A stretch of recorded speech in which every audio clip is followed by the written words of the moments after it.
En el nombre del Padre, y del Hijo, y del Espíritu Santo. Amén. Alabado sea Jesucristo.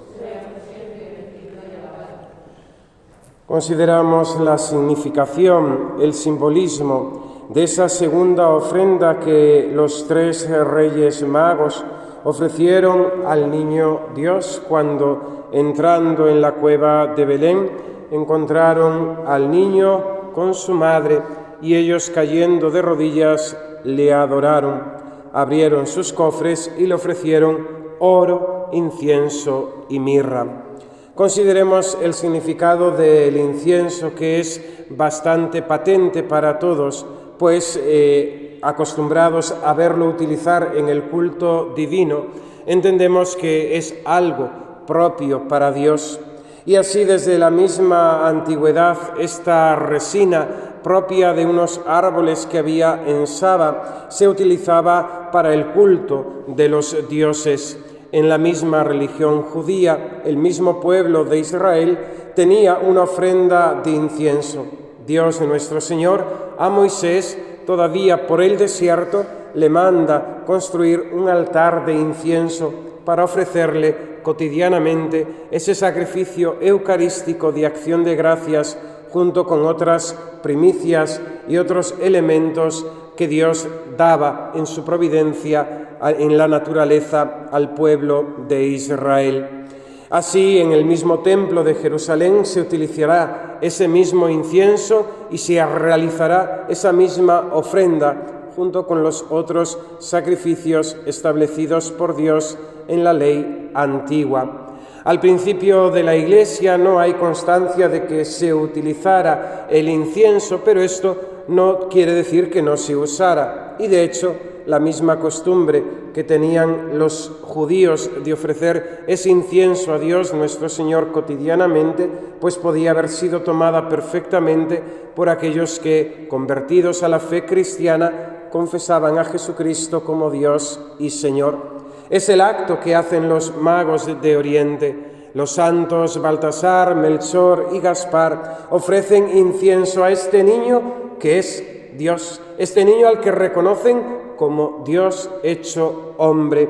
Ahí llega la confesión de la fe de la Iglesia, que se proclamará incesantemente contra los diferentes errores y herejías cristológicas. Jesucristo, verdadero Dios y verdadero hombre. Hemos de recordar, cuando hablamos del incienso, cómo será la prueba a la que sean tentados y provocados tantos hermanos nuestros en la fe de aquellos primeros siglos: ofrecer incienso a los ídolos, y resistiéndose a esa ofrenda, culminarán dando su vida por Cristo nuestro Señor, no ofreciendo un culto a los dioses paganos, sino cumpliendo ese precepto: solo a Dios adorarás. Este mismo testimonio de los mártires nos enseña a nosotros que no podemos andar a dos aguas. No podemos poner una vela a Dios y otra al diablo. No podemos, en este sentido, querer agradar a Dios y querer agradar al mundo y a sus obras. Hemos de recordar esa promesa que hicimos en nuestro bautismo y ese rechazo que hicimos de Satanás, de sus pompas y de sus vanidades, y nuestra profesión en la fe en Dios que es Padre, en Dios que es Hijo, en Dios que es Espíritu Santo, un solo Dios, tres personas distintas. El significado del incienso para nosotros en la Sagrada Liturgia nos evoca inmediatamente el valor de la oración.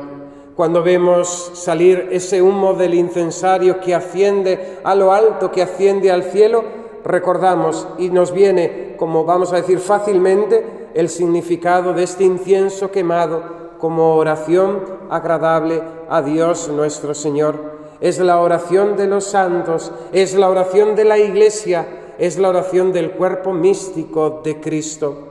Todos nuestros actos de culto, ya sean públicos, ya sean privados, se conforman, se unen, todos ellos en la ofrenda de Cristo nuestro Señor al Padre por toda la humanidad, para reparar el pecado, para salvarnos y redimirnos a nosotros los hombres.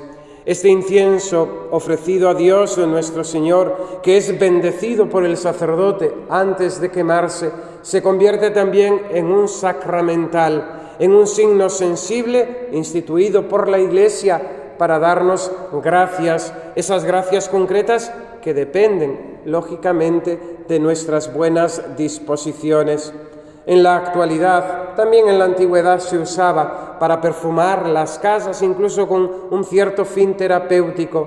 Hoy también, tristemente, muchas veces movidos y llevados por la superstición y por consejos de todas estas mentalidades orientales e incluso, vamos a decir, supersticiosas, muchas personas queman incienso en su casa, pero hemos de tener atención. Si eso lo hacemos, ha de ser incienso bendecido por el sacerdote y no con ningún fin o con ninguna intención supersticiosa, sino buscando que Dios nuestro Señor con su presencia bendiga nuestro hogar y aleje de él pues los malos espíritus y las malas influencias de Satanás que puede haber. El hecho de quemar incienso nos recuerda esas dos virtudes fundamentales del celo y del fervor que han de ser nuestras características en la oración a Dios nuestro Señor. Su fragancia, su olor, nos recuerda el buen olor de Cristo, que es la virtud en el cristiano. Y el humo, como he dicho, que se eleva hasta lo alto, es nuestra oración, que hemos de buscar siempre que sea agradable a Dios nuestro Señor. Que así sea. En el nombre del Padre, y del Hijo, y del Espíritu Santo. Amén.